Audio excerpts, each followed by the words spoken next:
Hello listeners, just letting you know that the new Grad Malaysia's Internship Guide 2023 is out. Discover practical internship-specific career advice on finding and choosing the right internship, acing your internship interviews, and how to get the most out of your internship. Download the e-magazine now for free at gradmalaysia.com/career-guides.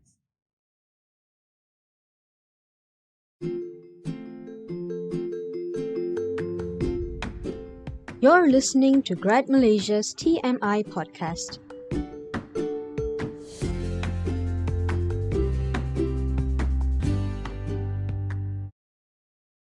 Hello, listeners, and welcome back to another episode of Grad Malaysia's TMI podcast. We are now 5 episodes into the podcast, which is kind of amazing for me if I'm being honest. If you were to tell my younger self that I would be hosting a podcast one day, the younger me would probably think that you were teasing her. That's because I used to be terrified of speaking in front of large crowds or audiences, even ones that I couldn't see but knew who were watching or listening and judging me. And I know this is not a fear that I alone have. After all, glossophobia, as I've learned it is called, is often ranked as one of the highest or most common fears that people have. Which is funny when you realize a fear of things that can actually kill us is often ranked lower than just talking. My first experience public speaking was in primary school. It was tradition that the prefects with higher posts should take turns to MC the Monday assemblies. As someone who always avoided speaking or performing alone in public, I knew I didn't really have the option to run from this responsibility as the assistant head prefect. For the first week, I was allowed to read off a script. I remember how I had to grip the microphone and papers tightly so no one would notice how much my hands were trembling, and I was so relieved to get off the stage with the knowledge I wouldn't have to do something like that again for the next few weeks. Until, of course, the other prefects I was meant to take turns with conveniently got sick or were absent on the consecutive Mondays, which meant I had to keep replacing them as the MC, until finally my teachers decided that since I had already practiced enough times and had good enough English, I should just MC the assembly for the rest of the year. And just like that, my public speaking journey had begun. I never voluntarily competed in solo public speaking or debate competitions, but I have on tons of occasions been selected to MC events or do public presentations and talks. There was a period of time when I even juggled the idea of becoming a YouTuber, and I even had to do a podcast as part of an assignment during my university days, all of which have apparently been preparing me to host this very podcast today. Despite all that, I'm still learning new ways to improve my public speaking skills. And while it may seem to students that most working adults seem to have a good grasp of their self-confidence and presentation skills, it was eye-opening for me to see my coworkers with years of working experience still exhibit some of the same panicked moments and nervous tics that peers my age do when asked to do a public speech or presentation, which made me realize that this would be a very interesting topic indeed to discuss on a podcast. Now, I'll be mentioning a lot of different TED Talks and podcasts that I've referenced in this episode, and I know you can't be listening to all of them, but if there is one that you absolutely have to watch, it is a TED Talk by speaking coach DK. Yes, that's his name, called The Public Speaking Lesson You Never Had. It is the most concise and in-your-face lesson I have ever found on public speaking, and every lesson he shares is truly eye-opening and effective. As Danish Damani came to realize, as he shares in his TED Talk, how I overcame my fear of public speaking, confident public speaking isn't something a person is born with or just wakes up one day being able to do. It is a teachable and learnable skill, and a talent that one can practice and hone. And there are many different ways, new tools, and resources to do so, as long as we decide to be brave enough and consistent enough to actually learn it. So here are some of the tips that I've managed to put together to help you become a better speaker, regardless of whether it's to MC an award show, to present a sales pitch, to share your ideas in a meeting, or just attend a job interview.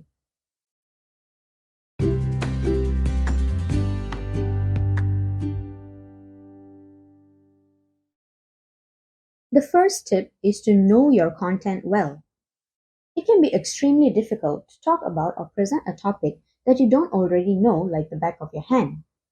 Not only do you have to keep the audience engaged and interested in your content, but you're also making up the content as you go, which leaves too much room for accidentally messing up. And of course, the dreaded brain farts, the unofficial term for when you suddenly go blank mid-sentence and forget what to say next. Hence why it is best for you to do as much research, fact-checking, and preparation as possible. Prepare any visual aids like presentation slides or product displays yourself, and personalize the presentation to suit your own presentation style as much as you can. Making it your own will give you much more control over the flow of your delivery. Knowing your content well will also eliminate the need for you to memorize your speech word for word and making it easier to riff off with the key information that you already know. Condense it down to the important information. You don't need to give an hour-long speech by filling it with needless examples and stories if your audience can walk away with the same message in just 10 minutes. Consider the possible questions that your audience may ask you as well, and how you're going to answer them. Personally, I've always felt that the general fear of being put on the spot and speaking in public has only been amplified by the tendency of our teachers and lecturers to randomly pick us from a crowd and ask questions we don't know the answer to, or berating us in front of our peers if we fail to prove our understanding of the topic. It is a similar fear that stops most of us from attempting to stand in front of a crowd and speak comfortably. We fear judgment from them, as we are so used to being evaluated and graded for our presentation skills. In most cases, we don't really even fear the actual presentation itself, but the Q&A that might follow, because of the subconscious trauma of being caught like a deer in headlights by our teachers still looming in the back of our heads. But if you really can't come up with the answer for your audience's questions, there is no shame in admitting that you simply do not know. It is okay to ask for help to answer them, or promising to get back to that person at a later time. This can actually help to increase your credibility, as you have proved you are an honest person and will try to only provide accurate information instead of making things up on the spot for the sake of saving face. Number 2. Your visual aids are just that, aids. They should not be leading the presentation, and you should not be reading off of them. If you're starting out with a script, that's fine, but over time you have to learn to reduce them to just cue cards and eventually, if possible, to no script at all. An audience will connect and resonate with you so much better if they know your words are coming from you on the spot like a conversation and not like it was written for you off stage by a team of experts. If you're using a PowerPoint, don't read off of it. DK says that if you're using bullet points, that is fine, but don't let the whole list of bullet points appear before you get to each point verbally, because now your audience is reading that text instead of listening to what you're saying, or they just lose focus altogether. So use animations to have the points appear as you are talking about them. You don't necessarily need to use fancy animations, transitions, or sound effects in your presentation either, although they may help if you use them sparingly and strategically. Your own physical presence, your voice, and your body language should be what holds the most attention, not your visual aids. And they're not even compulsory. If you think you can do a presentation without using slides, then by all means skip them too. Number 3. Work on your delivery. Smile as much as you can. Use open body language. Don't flail your arms around too much, but learn to use your arms and gestures to aid in your storytelling and keep the audience invested. When you use gestures, your audience remembers twice as much of your presentation, and so can you. Get your tone and intonations right. Learn when to speed up your speech to show excitement, and when to slow down to show seriousness. Deliver your content with sincerity and authenticity, and you've already got the audience rooting for you to succeed. Use some humor too if you can. Getting the audience to laugh with you can help to ease you into the presentation.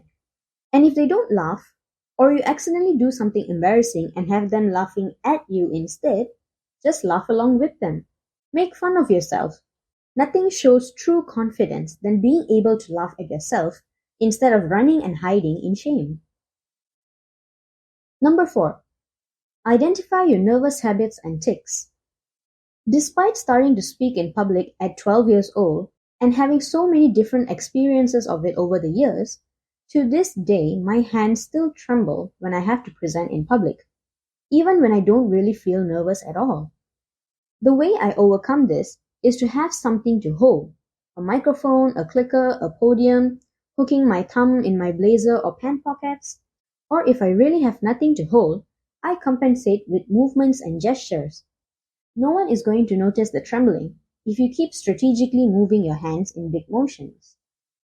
I remember my best friend from high school having a nervous habit whenever she had to do presentations in class. It was similar to what DK calls the one-legged walk, but in her case, one leg would be planted firmly on the ground while the other kept swinging from her heel to her toes, and she would be doing this dance for the entire presentation, which made it very hard to focus on her words. So it is important to identify your nervous habits or have your peers point them out for you so you can work on hiding or overcoming these tics. Do you flail your arms, shuffle your feet? Do you ramble too much? Or do you use too many filler words like ahs, ums, likes, and you knows? Finding out what they are is the first step to then work on overcoming them, so you can present the illusion of confidence to your audience through your body language. There is a great TED Talk too by Caroline Goyder called The Surprising Secret to Speaking with Confidence, in which she gives tips on how to channel different aspects of our body, our voice, our breathing, our diaphragm, and how learning to control them can help us to channel our thoughts in a much calmer way. Another great video on body language is called Make Body Language Your Superpower by the Stanford Graduate School of Business YouTube channel, which is all about where and how you should stand, gesture, and engage the audience. Tip number 5. Master some confidence hacks and psychology tricks. You don't have to imagine your audience sitting in their underwear, and you don't have to pick a random spot in the background and focus on that while avoiding eye contact with your audience. Instead, I would advise on the opposite.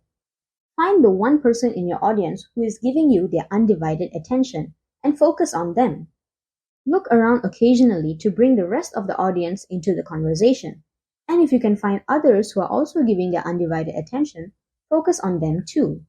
Let the others fade away, and even if you're speaking to a crowd of 1,000 people, your goal now is to just get that message across to this one person in front of you. You might remember your teachers or lecturers doing this too, with the sudden realization that they now think you're paying attention to their lesson, so you need to maintain eye contact too. This is because the subtle reactions, the understanding nods, and the encouraging smiles can actually make you feel more at ease and less like you're being judged by them. It's a tactic that comedians like to use too, which is why it is usually advised to avoid sitting in the front row of a stand-up comedy show, unless you're willing to become the butt of the joke. And there are so many other such hacks out there. There's another TED Talk by Emily Jensen called 6 Behaviors to Increase Your Confidence that you should check out. Some of the behaviors she shares are also psychological hacks to help you become a better speaker. The next tip is not the last, but it is certainly a very important one. Make your presentation about your audience, not about you. You're not just doing this for you, you're doing this for them. Simon Sinek, who is a best-selling author, speaker, and organizational consultant, shares that what some of the best speakers he has found have in common is that they are givers, not takers. They're not just trying to sell you their product or services, but they actually care about the benefit their info is going to give you. The speaker does not intend to gain anything from their audience, not even their approval. You are simply the messenger, packaging your content and presenting it to the audience in your own way, but it is the message and the receivers that matter the most. When you realize this crucial aspect of public speaking, not only does this remove a ton of pressure off your shoulders, but it also helps you to work on making your delivery much more effective. In the How To podcast episode, How to Command a Room, guest speaker Meghna Chakrabarti says that we should have the confidence in the person we are and just be ourselves instead of worrying about building a fake, confident public persona. We don't usually have nervous tics when we're giving advice or information to our close friends and family, because we're more concerned about them receiving our message than their judgment of us.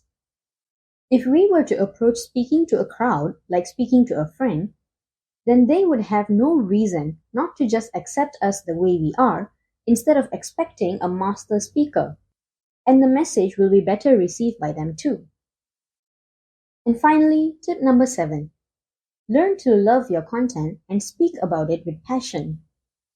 Have you seen those presentations and TED Talks by scientists, linguists, and artists where they talk about the most random or niche topics, yet somehow manage to get you interested in them?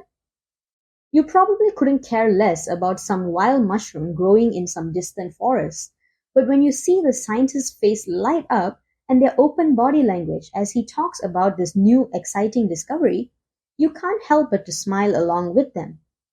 Even if you're just listening to a podcast and not actually watching the person, hearing the joy and passion in their intonation suddenly makes you actually care about this dumb mushroom. So learn to find the remarkable in your content. You are the subject matter expert in this room. And when you truly care about your content, you can show the audience just how much you care about it, and they will start caring too. Try to make it personal too, instead of simply giving an info dump on other people's findings and research. By sharing your own experiences, this not only increases your credibility for sharing your own tried and tested experiences, but it also resonates with the audience much better.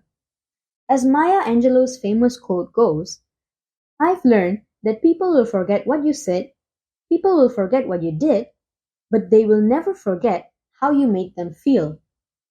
A few years ago, I was watching an interview with actor Tom Holland, and when asked if he gets nervous about auditions and performances, he said the best piece of advice he had received was from his first ever director, Nick Evans, which is to turn his nerves into excitement.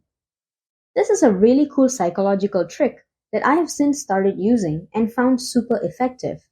And it is the same advice DK ends his TED Talk with as well. When you're nervous, you face the same physical symptoms as when you're excited. So if you can manage to trick yourself into thinking, "Oh my god, I can't wait to share all this information that I have. I'm so excited to do this." That itself can help you get through any public interaction you are going to have.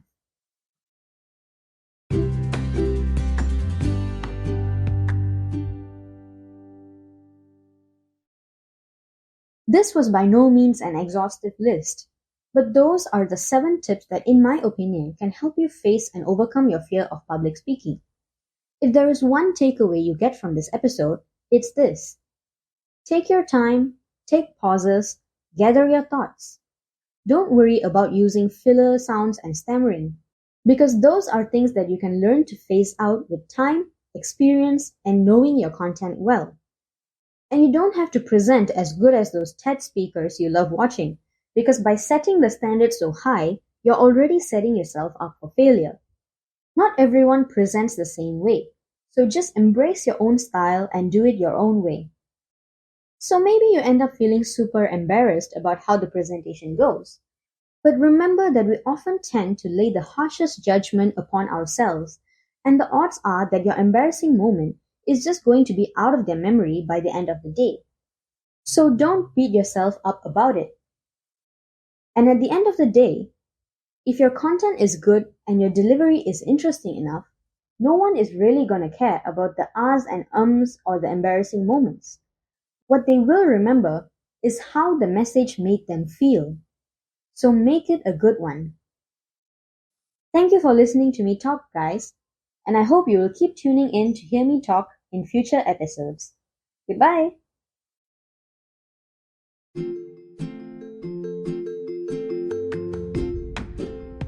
Thank you for listening to another episode of Grad Malaysia's TMI podcast.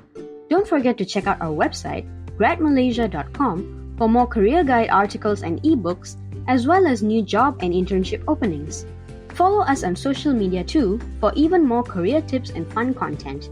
That's GradMalaysia.